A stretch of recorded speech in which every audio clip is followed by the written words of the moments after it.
ઝઘડિયાના ભાલોદથી મોટી કોરલ વચ્ચે નર્મદા નદી પર નિર્માણ પામનાર પુલથી ઝઘડા તાલુકાના અનેક ગામોને સીધો ફાયદો. ભાલોદ તેમજ આસપાસના ગામના વેપારીઓને નજીકમાં જ વડોદરા જિલ્લાના બજારોમાં નવી તક મળશે. ભરૂચ જિલ્લાના ઝઘડા તાલુકાના ભાલોદ ગામના નર્મદા કિનારાના સામાકાંઠે વડોદરા જિલ્લાના કરજણ તાલુકાનું મોટી કોરલ ગામ આવેલું છે. આ બે મથકો વચ્ચે નર્મદા નદી પર પુલ બનાવવામાં આવે તેવી લાગણી લોકોમાં લાંબા સમયથી જોવા મળતી હતી. ત્યારે કરજણ તાલુકાના મોટી કોરલ ગામ ખાતે ભાલોદ મોટી કોરલ વચ્ચે નિર્માણ પામનાર નવા બ્રિજના ખાતમુહૂર્તનો કાર્યક્રમ થોડા દિવસો પહેલા યોજાયો હતો. કરજણના ધારાસભ્ય અક્ષય પટેલ, ઝઘડિયાના ધારાસભ્ય રીતેશભાઈ વસાવા અને ભરૂચ જિલ્લાના પંચાયતના પ્રમુખ મહેન્દ્રસિંહ વાસદિયાના હસ્તે પુલનું ખાતમુહૂર્ત કરવામાં આવ્યું હતું. અંદાજે ₹207 કરોડના ખર્ચે સૂચિત નવો બ્રિજ આગામી 3 વર્ષમાં પૂરો થશે એમ જાણવા મળ્યું છે. આ પ્રસંગે ઝઘડિયા તાલુકા ભાજપા મહામંત્રી વિક્રમસિંહ રાજ સહિત ભાલોદ ગામના આગેવાનો અને વડીલોએ પુલનું ખાતમુહૂર્ત કરવામાં આવ્યું. તે બદલ મીડિયા સમક્ષ ઝઘડિયા વિધાનસભાના ધારાસભ્ય, કરજણના ધારાસભ્ય અને ભરૂચ જિલ્લા પંચાયત પ્રમુખ, ભરૂચ સાંસદ તેમજ ગુજરાત સરકારનો આભાર વ્યક્ત કરવામાં આવ્યો હતો. ઉલ્લેખનીય છે કે ઝઘડિયા તાલુકાની જનતાની લાંબા સમયથી આ બે સ્થળો વચ્ચે પુલ બનાવવામાં આવે તેવી માંગ હતી. જ્યારે રાજ્ય સરકાર દ્વારા નર્મદા નદી પર પુલ બનાવવાનું આયોજન કરવામાં આવ્યું છે. ભાલોદ મોટી કોરલ વચ્ચે નર્મદા નદી પર પુલ બનતા ઝઘડિયા, નેત્રંગ, વાલિયા તાલુકાની જનતા માટે વડોદરા તરફ જવા આવવા માટે નવો અને ટૂંકો રૂટ પ્રાપ્ત થશે. આમ થતાં લોકોના કિંમતી સમય અને નાણાંનો યોગ્ય બચાવ થશે. તેમજ ભાલોદ પંથક સહિત ઝઘડિયા તાલુકાના વેપારીઓને વડોદરા જિલ્લાના બજારોમાં નવી તક મળશે. ભાલોદ મોટી કોરલ વચ્ચે નર્મદા નદી પર નિર્માણ થનાર નવા પુલનું ખાતમુહૂર્ત થતાં આ પંથકના લોકોએ અગ્રણીઓનો આભાર માન્યો હતો.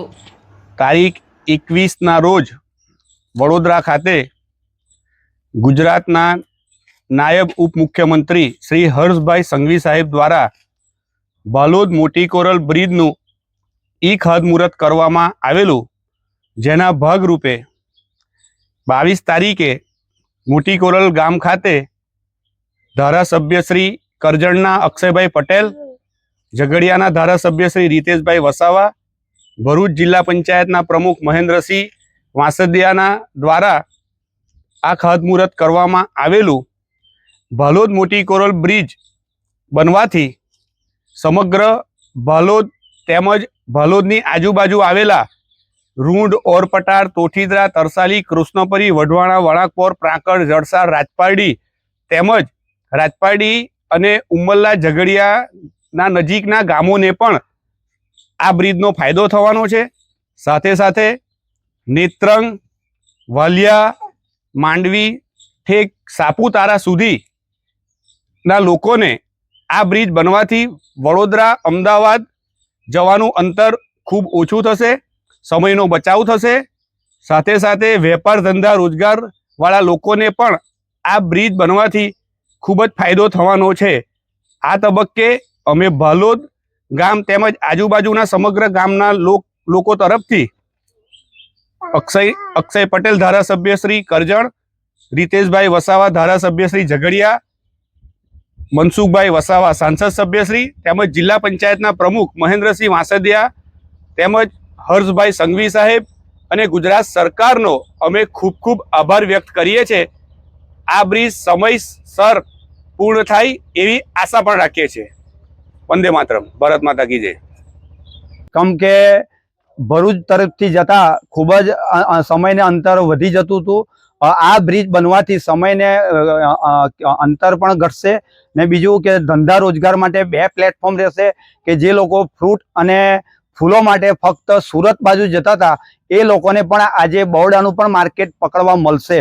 એટલે ફ્રૂટ છે, અનાજ છે, એવા અસંખ્ય ધંધાઓને ને 2 માર્કેટ પણનો ચાન્સ મળશે, જેથી કરીને કોઈ પણ કંઈ બનાવ હોય તો બીજો પણ માર્કેટ ઓપ્શન કરી શકે છે. જેથી કરીને 2 ભાવ મળે તો ખેડૂત પોતાનું મન ફાવે ત્યાં જ્યાં ફાવશે ત્યાં આગળ વધારે ભાવ મળશે ત્યાં આગળ એ વેચાણ કરશે. બીજું કે આજે ક્રેઝ થઈ રહ્યો છે કે સિટીમાં કનેક્ટિવિટી, છોકરાઓને એજ્યુકેશન પર આપણો ભારત દેશ ટેકનોલોજી પર આધારિત થઈ રહ્યો છે. તો ભણવાના અંતરમાં પણ વડીલોને પણ પોતાના વિદ્યાર્થીઓને, બાળકોને ભણવા માટે પણ ખૂબ જ આશીર્વાદરૂપ રહેશે કે અવર જવર માટે પણ. એટલે ધંધા રોજગારથી માંડીને આપણે એજ્યુકેશન પર્પસના આધાર પર રહેશે. હું ઘણા વખતથી આ એક બ્રિજને ઝંખના લોકોને હતી. એનાથી અમારે ભાલોદ અને મોટી કોરલ વચ્ચેનો સંબંધ જે જૂનો હતો એ સંબંધને એકદમ નિકટક બનાવી દેવા માટેનો આજે પ્રયાસ થયો છે. એના માટે અમે બહુ જ આભારી છીએ. પણ આજે આ જે પૂર્ણ થાય છે જેનાથી ભાલોદવાસી અને આજુબાજુના ગામોના બધા જ માણસો બહુ જ તત્પર રીતે બહુ જ એક ઉત્સાહિત થયા છે અને જેનાથી અમને આજે એકદમ ટૂંકા સમયની અંદર વડોદરા, અમદાવાદ કે ગાંધીનગર લગીને જઈ શકીએ છીએ. જય હિન્દ, જય ભારત.